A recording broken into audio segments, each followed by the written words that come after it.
So ఇప్పుడు ఇన్ని వివాదాలు వచ్చినాయి కదా మీకు, అట్లాగే నెల్లూరులో సిలికా మైన్స్లో వాటాలు ఉన్నాయని, బినామీలని, వీటిలో అసలు 1% కూడా లేదని గట్టిగా చెప్పగలరా? అంటే నేను ఒక మాట చెప్తుండా, రాజకీయాల్లో ఒకవేళ నేను ఆస్తులు అమ్ముకోండొచ్చు, మొత్తం రాజకీయం మా నాయన ఇచ్చిన ఎకరాలు అమ్మి, మా నాయన ఇచ్చిన సినిమా హాల్ అమ్మే నేను రాజకీయం చేస్తున్నానని చెప్పడంలా సాధ్యం కూడా కాదు. ఒకసారి అమ్మేస్తారు, 2 సార్లు అమ్మేస్తారు. అంతకంటే ఇప్పుడు పవర్ ప్రాజెక్ట్ ఉండింది, మినీ హైడ్రో ప్రాజెక్ట్ 2004లో కమిషన్ చేసాం 10 మెగావాట్లు ఫ్రెండ్స్తో, నాకు 40% షేరుని. 2010లో అమ్మేసాం, అవి అయిపోయినాయి. ఇంకో 15 మెగావాట్లో పావులా భాగం ఉండింది, అది అమ్మేసాం. ఈరోజు ఏమి లేవు, మళ్ళీ ఏదో ఒకటి చేయాలని ప్రయత్నం చేస్తాం. ఈరోజు రాజకీయాల్లో ఉండాలంటే నువ్వు వ్యాపారాలు చేయాలా, నువ్వు ఎక్కడ సంపాదిస్తావు సంపాదించుకో. నువ్వు 24 గంటలు సేవ చేస్తానంటే, ఇప్పుడు గాంధీ మహాత్ముడు వచ్చినా ఎలక్షన్లో పోటీ చేయాలంటే సాధ్యం కాదు, అవి ఇవ్వాల్సిందే. ఆ పరిస్థితుల్లో మా పరిస్థితి ఎట్టయిపోయిందంటే, మేము ట్రెడిషనల్ పొలిటీషియన్స్కి రాజకీయ కుటుంబాల్లో పెట్టి 24 గంటలు ఎన్ని సంవత్సరాలు, 35 years ఇప్పుడు పాలిటిక్స్లోకి వచ్చి 35-40 స్టూడెంట్స్ 1977 జనతా పార్టీ యువ జనతల్లో రోల్ ప్లే చేసి, అందుకని ఏమైపోయింది, మేము ఇన్కమ్ సోర్స్ ఏదో ఒకటి తప్పదు మాకు. నెల ఖర్చులు ఇప్పుడు వాళ్ళు ఇచ్చే ఎమ్మెల్సీ ₹1,00,000 టీలకు రావు, ఇంటికి వచ్చిన వాళ్ళకి టీలు కాఫీలు సరిపోతాయి కదా, సరిపోతాయి. నేనేమంటానంటే, మేము మాకు వ్యాపారాలు ఉండి నేను కాంట్రాక్ట్ చేసి ముబ్బడిగా సంపాదించి ఖర్చు అన్నా పెట్టాలా, లేకపోతే 4 స్నేహితులు వ్యాపారాలు చేసేవాళ్ళు, బంధువులు, మిత్రులు ఆదుకోకపోతే మనకు జరగదు. రాజకీయాల్లో ఎప్పుడు కరప్ట్ అని నేనేమంటానంటే, పొలిటీషియన్ ఒక అధికారం వచ్చి దాన్ని అడ్డం పెట్టుకుని ఆస్తులు సంపాదించుకుంటే, ఇప్పుడు నేను పవర్ ప్రాజెక్ట్ పెట్టుకున్నాను, ఏదో ₹4 వస్తుండింది, అమ్మేశాను, అది నా తప్పు లేదు, ఇప్పుడు కూడా ఫర్ ఎవర్ నాకు ఫీడ్ అయ్యి ఉండేది. ఏమంటారంటే, ఇది అడ్డం పెట్టుకొని అక్రమంగా నేను ఆస్తులు సంపాదించుకోవాలా నేను నా కుటుంబం అనుకున్నప్పుడే వాడు అవినీతిపరుడు. కానీ రాజకీయాల్లో సస్టైన్ కావాలంటే అది ఎవరైనా చేసుకోవచ్చు, వ్యాపారం చేసుకోవడానికి చట్టబద్ధంగా చేసుకోవచ్చు. అందుకని నేను చెప్పాను, ఇప్పుడు సింగపూర్, మలేషియాలో నేను ఎందుకు చేయకూడదు? మేము ఒరిస్సాలో అప్లై చేసాం పవర్ ప్రాజెక్ట్స్, మేఘాలయ చేసాం. ఇప్పుడు మేఘాలయ ఒక పాయింట్ కుమారుడు అల్లుడు అప్లై చేశారు, 24 megawatts జీవో వచ్చింది. కానీ అది డిపిఆర్ ఇప్పుడు కాలే, చాలా అప్లై చేసాం.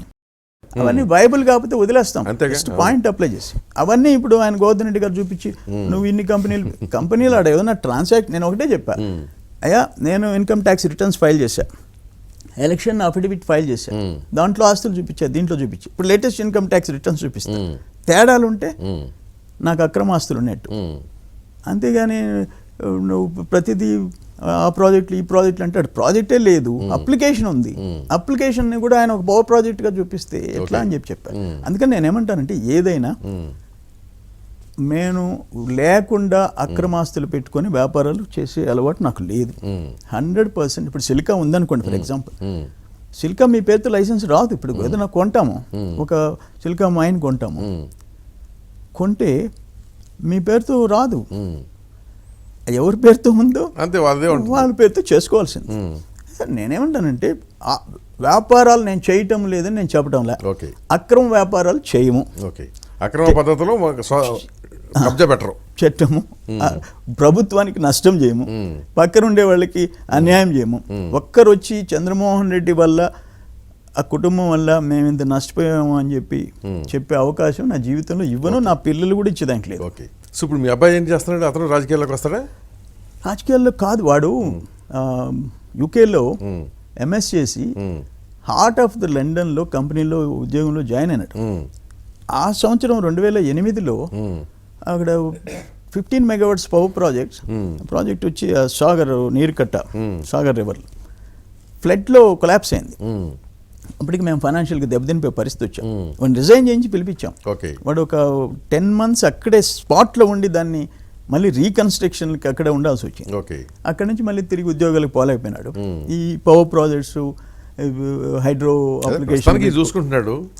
వారసుడిగా వస్తాడా అన్న రంగప్రవేశం అదేం లేదు. ఇప్పుడు ఏమైపోయిందంటే, నాకు కాన్స్టిట్యున్సీలో మాత్రం ఇప్పుడు జస్ట్ ఒక 4-5 days ముందు మంత్రి అయిన తర్వాత వ్యవసాయ శాఖ పనులు ఎక్కువ, అది పొలిటికల్గా పని ఎక్కువ. కాన్స్టిట్యున్సీ వరకు అప్డేట్గా సమాచారం కార్యకర్తలకు ఉపయోగపడటం, నాకు ఫీడ్బ్యాక్ ఇవ్వటం, అంతవరకే పరిమితం.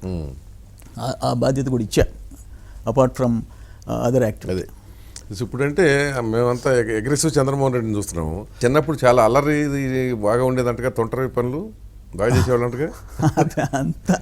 అంత ఎక్కువ లేదు. అంటే చెప్పబెట్టడం, షార్ట్కి వెళ్ళి సీరియల్ దాటం, బీడీలు దాటం, అది ఎప్పుడు చిన్నప్పుడు. అదే చిన్నప్పుడు మరీ 10వ తరగతి లోపేనా? అది నేను ఇప్పుడు 7-8 తరగతుల్లో మా పెదనాయన చుట్టలు సిగరెట్లు అన్నీ తీసిపోయి తాగాం. ఒకరోజు కళ్ళు తిరిగి పడిపోయినా.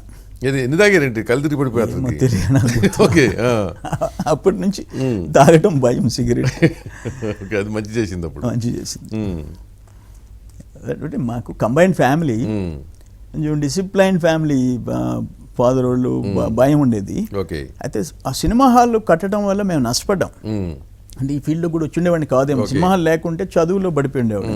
ఆ సినిమా హాల్ ఉండటము ఇంపార్టెంట్ ప్లేస్ కావటం, అందరూ మా టికెట్లు అవి ఇవి అందరూ మా చుట్టూ తిరగటము, చదువులు వదిలేసేసి ఇటు దీంట్లో పడిపోయినాం. ఓకే. సో మీకు ఇప్పుడు ఇంత హోల్ ప్రాసెస్లో మిమ్మల్ని బాగా బాధ పెట్టిన సంఘటనలు ఏమున్నాయా రాజకీయంలోకి వచ్చాక? ఒక రకంగా ఫాదర్ చనిపోయినప్పుడు, మేనమామ చనిపోయినప్పుడు నిజంగా అంటే 56 yearsకి నాయన చనిపోయింది. 60వ సంవత్సరం సినిమా చనిపోయింది. నేను అదే చెప్పాను మన మీటింగ్లో, ఏజ్లో మాత్రం వాళ్ళిద్దరిని క్రాస్ చేశానండి. ఇప్పుడు నేను క్రాస్ 6. అది కొరప్పుడు ఎలక్షన్స్లో బాధ ఏంటంటే, నేను ఓడిపోయిన తర్వాత 2004 6,000 ఎకరాలు కృష్ణపట్నం ఓడరేవు జెన్కో ఎన్టీపీసీ 4,000 మెగావాట్లు 5,800 acres అక్వైర్ చేస్తే 3 లక్షల రూపాయలు రవిచంద్ర కలెక్టర్ గారు రికమెండ్ చేస్తే, నేను పోయి నిలబడి ఎవడొస్తాడో రమ్మని చెప్పి, ఎట్లా తీసుకుంటారు 3 లక్షలకి అని చెప్పి రాజశేఖర రెడ్డి గారి దగ్గరికి 2 బస్సులు వేసి తీసుకుపోయి 7,70,000 చేయించాం. ఓకే. ఆ ఒక్క ఇన్సిడెంట్లో దాదాపు ఆ పక్కన ఉండే పొలాలు ఇంకా అడిషనల్ అక్విజిషన్లో కూడా 400 కోట్లు బెనిఫిట్ అయినారు రైతులు. ఓకే. ఇప్పుడు హై టెన్షన్ ట్రాన్స్మిషన్ టవర్స్ పోతున్నాయి. నాకు ఏదైనా ఒక ఇన్సిడెంట్ బాధేసిందంటే సీరియస్గా రియాక్ట్ అయిపోతా. ఓకే. ఆడ ఎంకమ్మ అని ఆమె మనుబోల్ రోడ్ హైవే పక్కన 2 ఎకరాలు విడో, 2 కూతుర్లు, 2 ఎకరాలు, ఎకరా 70 లక్షలు ఎక్కన 1,40 లక్షలు సంతకరువు తీసుకుంది, 10 లక్షలు. పక్క రోజు high tension transmission tower basement తవ్వేశారు. వాడు వచ్చే 10 లక్షలు వెనక్కి ఇమ్మన్నాడు. ఎకరా 10 లక్షలు కూడా పోదు, ఎందుకంటే టవర్ కింద పనికిరాదు, కన్స్ట్రక్షన్కే కదా అంత పెట్టినప్పుడు, 70 లక్షలు పెట్టినప్పుడు వ్యవసాయానికి కాదు.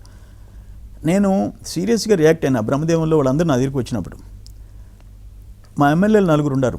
సిపిఎం, సిపిఐ, బీజేపీ పిలిచా. నెక్స్ట్ డే వెళ్ళిపోయా నేను. వెంకటాచలం, మనుబోలు, ముత్తుకూరు మండలాల్లో ఎలక్షన్ ఆపేసేమన్నా. జనం మనం చెప్తే తింటారు కదా, ఎలక్షన్ ఆపేశారు. నెక్స్ట్ డే మార్నింగ్ నేను మెదిమని దిగేటప్పటికి Ravishankar something Tamilian grid general manager వచ్చారు. సార్ ఏమయ్యా అన్న, నేను జిఎంని అన్నాను. ఏం చెప్పు అన్న, మీరు టాప్ వేస్తే మాకు చాలా నష్టం సార్, టైం చేయకపోతే కోట్ల నష్టం, రైతుకి ఎంత నష్టం తెలుసా నీకు అన్న. అట్టంటే ఎట్టు సార్ అన్నాడు.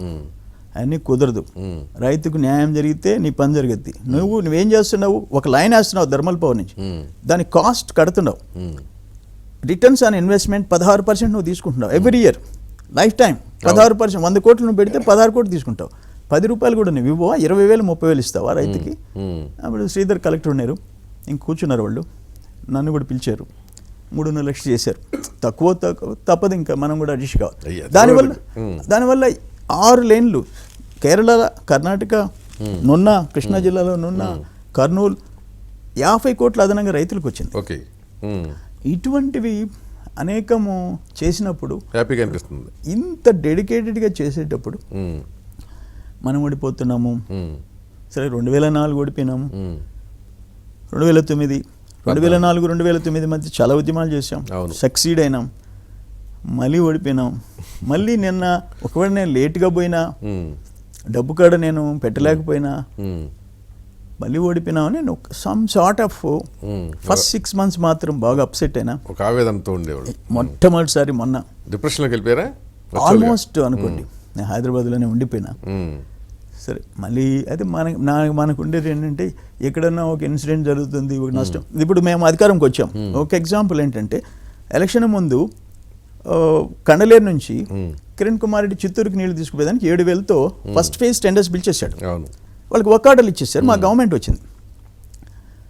వాళ్ళు చిత్తూరులో డ్రింకింగ్ వాటర్ రాకపోతే చెడు పేరు వస్తుందనే ప్రెషర్ చిత్తూరు జిల్లా నాయకుని. న్యాచురలీ మేము మా జిల్లా నుంచి మీరు కండలేరుకి సొంత క్యాచ్మెంట్ ఏరియా లేదు, 2,50,000 ఎకరాలకు నీరు ఇవ్వాలా, ప్లస్ 50,000 ఎకరాలు చిత్తూరుకి ఇవ్వాలా, Tirumala, Tirupati, Venkatagiri, plus Chennai drinking water. ఒక్క టీఎంసీ సొంత క్యాచ్మెంట్ లేదు. మేము సోమశిల నుంచి ఇస్తే కండలేదు. ఇంటర్స్టేట్ ప్రాజెక్ట్ మీరు 11,000 పెట్టి పంప్ చేసుకోపోతే మా పరిస్థితి ఏంటి అని చెప్పేసి ఉద్యమం చేశాం. ఎలక్షన్ అయిపోయింది. చిత్తూరు జిల్లా వాళ్ళందరూ వచ్చారు, మధుకృష్ణారెడ్డి గారు, గోపాలకృష్ణారెడ్డి వాళ్ళ ఎమ్మెల్యేలు. Sir Kiran Kumar drinking water తెస్తుంటే మరి ఆపేసేస్తే చెడు పేరు వస్తున్నాను. నేనేమన్నానంటే సార్ మేము ఉద్యమం చేసాం, మాకు చెడు పేరు వస్తుంది సార్ మీరు కానీ ఇప్పుడు ఇస్తే అని చెప్పి నేనేం చెప్పానంటే ఈ డబ్బులు మీరు హెచ్ఎన్ఎస్ఎస్, జిఎన్ఎస్ఎస్ అంటే వాళ్ళ కరెక్ట్, అది అక్కడ లోకల్గా ప్రెషర్ ఉంటే వాళ్ళ చిత్తూరు నాయకుల వర్షన్ కరెక్ట్. అంతేలేండి, నీళ్ళ విషయంలో ఎవరి సమస్య వాళ్ళది. చెప్పాను బాబు గారు 1 వీక్లో నేనేం చెప్పానంటే ఆ 11,000 కోట్లు జిఎన్ఎస్ఎస్, హెచ్ఎన్ఎస్ఎస్ పెట్టుకోండి, ప్రతి మండలం మీకు నీళ్ళు వస్తాయి సార్, ఇది తాత్కాలికం, దీంట్లో వయబుల్ కాదు ఈ ప్రాజెక్ట్ అన్న. నెక్స్ట్ వీక్ లోపల క్యాన్సిల్ చేశారు. ఓకే, బాబు గారిని పోతే చేసేస్తానని చెప్పాను. అట్లా ఒకవేళ నేను ఓడిపోయినాననే బాధ ఉన్నా 2014 తెలుగు గంగ మీకు ఎప్పుడు 83, అవును, 2,50,000 ఎకరాలు ఉంది, 1,15,000 ఎకరాలే నీరు అందుతుంది. కొరవ 1,30,000 ఎకరాలకి ఆ కెనాల్స్లో మధ్యలో ఫారెస్ట్ ఏరియా వచ్చింది. ఆ మిస్సింగ్ లింక్స్ ఆగిపోయినాయి. ఫైనల్ క్లియరెన్స్ ఫారెస్ట్లో రాలే. గోపాలకృష్ణ ఆఫీస్లోనే ఉండేది నేను, సెక్రటేరియట్లో, ఆయన ఫారెస్ట్ మినిస్టర్. అక్కడ సమీక్షల్లో నేను కూడా ఇంటర్ఫియర్ అయ్యి అన్నకి చెప్పి కన్జర్వేటర్ ఫారెస్ట్ సెక్రటరీని ఢిల్లీకి పంపించి ఫైనల్ క్లియరెన్స్ తెప్పించాం. ఈరోజు 1,35,000 ఎకరాలు మిగిలిపోయిన ఆయకట్టుకి మిస్సింగ్ లింక్స్ పనులు జరిగిపోతున్నాయి. అవి ఆటోమేటిక్గా ఆయకట్టు కిందకు వచ్చేస్తుంది. నేనేమంటానంటే ఒకవేళ వ్యక్తిగతంగా నాకు మనసు కష్టపడవచ్చు, గెలుపోటములు తీవ్ర బాధ పెట్టి ఉండొచ్చు, కానీ మన రోల్కి వచ్చేటప్పుడు ఇష్యూ వచ్చినప్పుడు మాత్రం వెనక దగ్గర ఆయనకి ఏ రోజు ఇంట్లో కూర్చోలేదు.